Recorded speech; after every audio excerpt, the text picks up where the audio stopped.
Hey you guys, it's Peter and welcome to my channel. Peter Likes Books. And I haven't done a book vlog over here in, seems like quite a while, a couple weeks maybe, 2 weeks. But I have some things to talk about today. So I have been running around. I have been up since like 8 o'clock this morning, you guys. I have made all kinds of videos. I ran errands. I even took a shower and did my hair and made my hair look so nice. So I would be presentable to the world today. But I have some things I would like to talk about. Before I do get into what I want to talk about today, my topic du jour, I want to tell you guys what I am currently reading, and that is Apples Never Fall by Liane Moriarty. It is my book for Peter's Book Club for the month of November. I am trying to finish it by tomorrow, so I will have it completed. And when I finish this book, it will be my 102nd book, 102nd book out of 102 books this year that I have read. Which means that when I finish this book, I will have finished my goal on Goodreads for 2021, which I am so entirely excited about. I can't even believe it. Last year, I was down to the wire trying to finish 100 books, and this year I am a month ahead of finishing 102 books. So I'm very, very proud of that and very excited. And more than anything, I think, you know, like one of the questions I get from people that aren't readers is they'll say, why is it so important to you to read so many books in a year? This isn't a race. You should just enjoy reading and all this kind of stuff, you know? And that is true, and I totally 100% agree with that. And I don't think it matters whether or not you read, you know, one book a year or no books a year. I try to, like with my friends and family, like, I'm not a pushy person, but one thing I am kind of pushy about is, I'm like, you could just maybe read one book a year, you know? Like my good Judy Tanya Jean and I have a couple other friends are readers. My cousin Caroline has become a reader in the last couple years, and I have some other friends of mine that are readers. But by and large, most of the people in my regular day-to-day life are not big readers. And so I just try to encourage people. I'm like, just read one book. Like one book a year, like is not a lot, you know, over 12, you could read it over 12 months. And, you know, you'll be introduced to new worlds, new characters, and it will put a different spin on how you look at the world. This camera is like wobbling back and forth. So anyway, that's the one thing I feel very strongly about. But this is the thing, is let's say I read, like a couple years ago, I think it was 2 years ago, I read 40 books versus, you know, 100 books last year. That is 60 more books that I have read in a year. That is 60 more worlds that I am introduced to. That's 60 more characters that I've been introduced to. And, you know, I get so excited by meeting new characters and finding new worlds and all of that, that for me, it's just like the more that I can read, the more I can be introduced to. If I could read 600 books in a year, I would, you know? And I love to read, and I love being introduced to new stories. And I think, as many of you know, I have just really, really fallen in love with the genre of cozy mysteries. And so, especially with cozy mysteries, it's like I'm like currently reading like 32 different series and something like that. It might be 35. There's so many, it might be 38. I don't know. There's so many different series that I want to read from, you know? And so it's so exciting to get introduced to, you know, more and more and more. Anyway, and I think it also makes you more knowledgeable about all of those things. It's like, I mean, I guess if you kind of compare it to movies, it's like if you really wanted to know a lot about like romance movies, right? Would you like want to watch 3 a day or just 1 a day? And if somebody said to you, don't rush it, don't hurry, like, you know, whatever, that's true. But I also think like, if you read 3 a day, you'd just be exposed to so many more, you know, movies and whatever. That's just my thing. But anyway, so I am on my 102nd book for the year. And the last book that I just finished was called Cheer, Love and Pom-Poms, and it was a graphic novel. I do not know the artist or the author, but it was fantastic. I gave it 4 to 5 stars. The only reason I didn't give it 5 stars was because it was a young adult graphic novel, and it's fantastic and impactful and profound as it was, and delightful as well. It just had, I don't know what was missing from it for me, but it just was, the dialogue was fantastic. It was, I think, very age appropriate. I think the realities of what the characters were going through are very realistic. So what it's about is it's about this girl, and she doesn't really fit in, and she doesn't really have any friends, and so she gets in trouble, and then she's sitting in the principal's office, the principal's also a friend of her mom's, and they were on the cheerleading squad when they were in high school together. And so the mom recommends, she isn't going to be able to get into any college because she doesn't have any extracurriculars. So her mom is like, well, what if she, gets on the cheerleading squad? Like, that would, like, we loved it. And the mom's kind of like free liber, very like open-minded, very cool mom. And the girl's like, I don't want to be on the cheerleading squad. So anyway, she goes to tryouts, and that is where you are introduced to her friend, who was her best friend like several years before, but they haven't talked in a couple years, and you don't really ever find out why, except for that the other girl got popular, and she's also transitioned. So she's a trans teenager, and it's just such a fantastic book.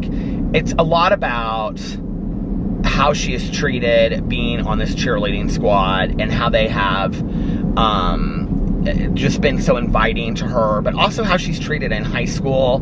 It's also a lot about like safety issues with trans people, and also about how they are perceived, and but done in a high school setting, and it's fantastically done from a graphic novel point of view. Anyway, and it's also about a love story between these two, which I love. But that's kind of the end of it. Homecoming's in there. There's cheer squad meetings. There's just little conversations. Parents are very involved. There's a lot of conversations with parents, and the parents being overprotective of the trans character. It's fantastic, you guys. So if you're looking for a really good, I love graphic novels. That's another genre that I just fell in love with in the last couple years. If you're looking for a good graphic novel, it's called Cheer, Love, and Pom-Poms. And I don't know if there's going to be more. I can only hope. Alice Oseman, I think it's her 5th book, either her 4th or the 5th book in her series of her graphic novel is coming out, and it's like January 4th or something. I have already pre-ordered it, so it will be on my doorstep that morning. I am so excited. Heartbreaker, that's what it's called, about Nick and Charlie, and I am so excited. It's like my favorite graphic novels of life. I heard they were going to turn it into like a TV show or something, which would be fantastic.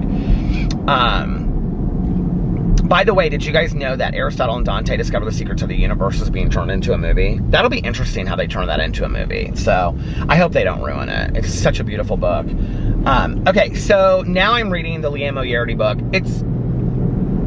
She is so fantastic in how she technically puts together a book, which I know because I've only read one other book of hers. I own all of her books, but the only other one that I've read is Big Little Lies, but I just fell in love with it when I was reading it. I literally could not put it down. It was so fantastic.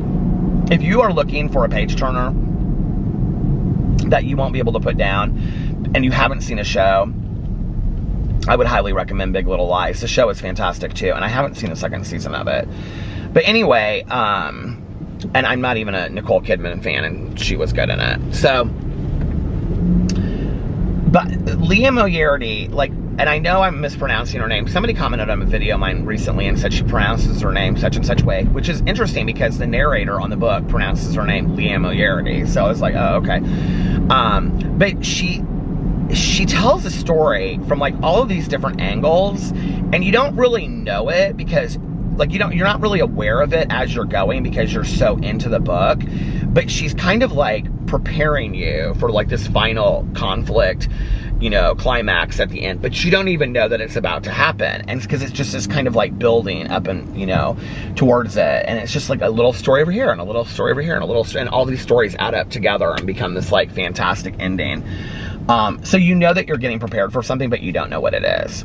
Anyway, so it's pretty good so far. I'm just like, I think because I have just been like powerhousing through these cozy mysteries. I think I read something like 18 books in November. I think because I've been powerhousing through these cozy mysteries, I think that I just have wanted to kind of slow down and listen to some music and things like that. I've been listening to a lot of Christmas music. I have my Sirius radio channels. Hold on. Channel tuned. I have Holly, which is channel 105 on Sirius, and I have Holiday Traditions, which is 71. BG Adair is playing, or BG Adair is playing A Christmas Tree right now. So anyway, so that's what I'm reading. I wanted to talk about, you know, one of the things that's interesting to me as I am going through, what do you call it? BookTube and watching videos. That's really changed in the last couple years.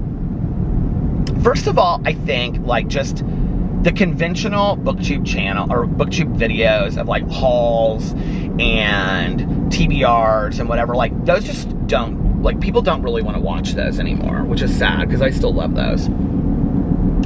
It's almost kind of like, and maybe this won't be a popular opinion and I really don't care, but this is just my observation. I mean, I could be convinced otherwise, so please in the comment sections. But it seems to me like you have to have some really kind of like cutesy idea of what you're doing a video about. And I'm just like, I don't really understand it. Like, we're talking about books, like, and that's one of the things that really drew me into the community to begin with was, I don't know. So one of the other things that I have noticed recently is that really bad book reviews do very well on BookTube. And the reason I was thinking about this is I was actually watching a book review of As Told by Kenya, who I was introduced to through drama, because you all know I have a drama channel, and she has basically this channel where she does commentary on YouTubers and pop culture and things like that. And I love Kenya, and she's very passionate about her feelings, and I relate a lot to her passionate feelings about things. But in the last year, she's been doing a lot of book reviews. I don't think she would consider herself a booktuber, but maybe, I don't know. But she's been doing a lot of book reviews, book hauls, TBRs, and things like that. She also does movie and TV show reviews as well. So this was her September wrap up, and she was talking about a book that she got recommended through Book Talk, like TikTok, but Book Talk, which I didn't even know was a thing until I saw it on her channel. And so I was sitting there and I was watching this, and she absolutely had me howling, laughing, right? Because she was just ripping this book apart. I mean, it was like the worst book in the entire world. And here's the thing, like if I wanted to get into a video and shade the hell out of a book, okay? I mean, just rip it to shreds, I could do that. The problem is that I don't really stay in a book that long if I don't like it. I mean, I used to have a huge issue with DNFing, do not finish a book. Like, if I was reading a book I didn't like I had a really hard time not like finishing it. Today, if I'm like 20 minutes into a book or 20 pages into a book and I don't like it and I don't finish it. I mean, it's very rare, and it happens. Like last month it happened. There was like one or two books that I gave a 1 or 2. I think just one that I gave a 1 to. But even that book, it was a Stephanie Perkins book. I was so excited about reading that book, right? But like, I could have got into a video and just shredded it to pieces, right? And it just seems to me that bad book reviews are so popular now. You know, it's like, oh, I hate this book. This book is so bad. I hate it. I hate it. I hate it. I hated this book. And it's almost like we find some enjoyment over people hating books. I don't read so that I can read books that I can't stand. And not only that, but it seems to me, and tell me if I'm wrong, that I've seen quite a few people that seem to pick out the cheesiest looking, most obscure books in the entire world, okay, that they can just do a video about, and it's called like, I don't know, like, you know, I don't know, Julie Smith fell in love with her uncle or something, and it's just like in this, you know, Christian romance Harlequin novel that is like nobody's ever heard of before, and somebody reads it just to get this review done of this horrible book, and I'm sitting there and it's got like 300,000 views on it, and I'm like, well, I mean, I'm exaggerating a little bit, but I'm like, okay, so are you reading this horrible book just to do like this? I mean, it is funny. I do love those reviews. They crack me up, you know, but it's like, are we just reading books now to do horrible reviews and to have something that's kind of gimmicky on so is now BookTube gimmicky? Because what makes me sad about that is, to get serious for a moment, is I used to find all of my BookTube recommendations, or all my book recommendations, from BookTube, you know?